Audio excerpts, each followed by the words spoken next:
Alright, there we go. Now it's working. Shalom everybody, we're back. We're going to continue with part 2 of this. So, we were on our second pass of the Super Perfectionist and how we see this as a ritual analog. Alright, TikTok, let's not lag out here. So on our second pass, we're not, like I was saying, we're not putting it in microscopic detail.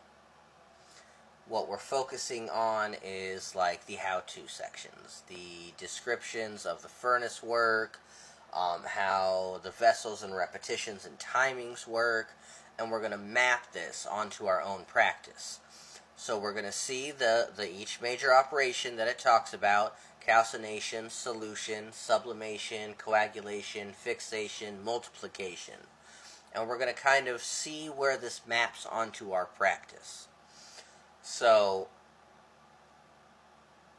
like calcination is the repeated stripping away of a psychic or ritual impurity by some form of a dry practice. So this will be something like fasting, silence, austerity. We're going to look at solution, which is the dissolving of the hardened attitudes and structures that go into a more plastic, emotional, or ritual state, and what kind of actions we have in our paths that do that. Then we're going to go to fixation, stabilizing a state so it persists under stress. This could be something like seeing a new vow, a habit of prayer, or banishing, or these kind of things. And we're going to go on and on with each one. Then we're going to get a little comparative with it, so that we've seen at this point, we've read twice through the Summa Perfectionis. We're understanding on a technical and on a ritual level how it works.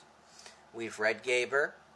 We've seen his ideas, his philosophy with it. We've seen the formula of balance.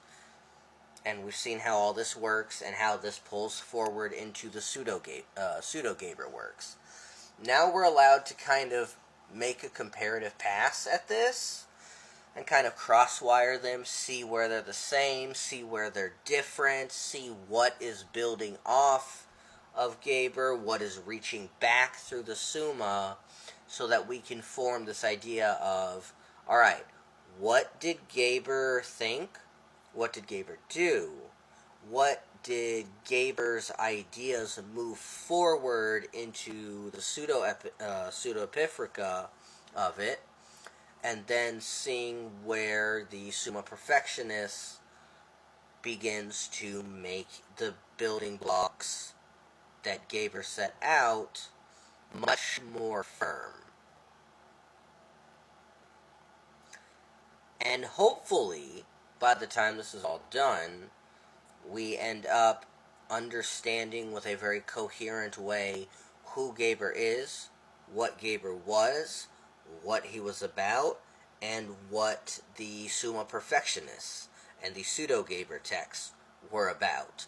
So that when we finish this, we are now seeing much more information than we had, as well as uncovering, specifically in this case, a lot of forgotten stuff that's been kind of pushed to the wayside, but is important to our understanding of Western magic. And you can do this with the same kind of framework with other subjects as well. You identify who it is, you read what they can of theirs, give it a first pass to understand, put it under the microscope, things that you can't get access to, move to the ancillaries and the contemporaries, move to those, give first and second passes, and continue out so that you get this kind of web that creates the summation of a practice, of a text, of a given author, of a given philosopher, and then at the end, fold that into your practice now that you are informed. You should also be coming up with guiding questions on your second read to, like, keep an eye out for, that way you're questioning yourself, you're having yourself Be free, feel encouraged to annotate things, to take notes, scribble in margins, edit PDFs. The more you do that, the more you're going to pick up on stuff, the more of the questions you're going to ask of that area, and you're going to continue to build and build your understanding on a text. Just reading a text once through is not being read in a subject, if that makes sense.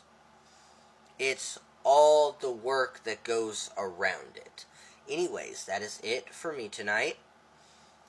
May your ancestors bring you the sweetest of portents. May you all have the most wonderful of dreams. May y'all be warm out there, and may y'all stay safe. Shamu.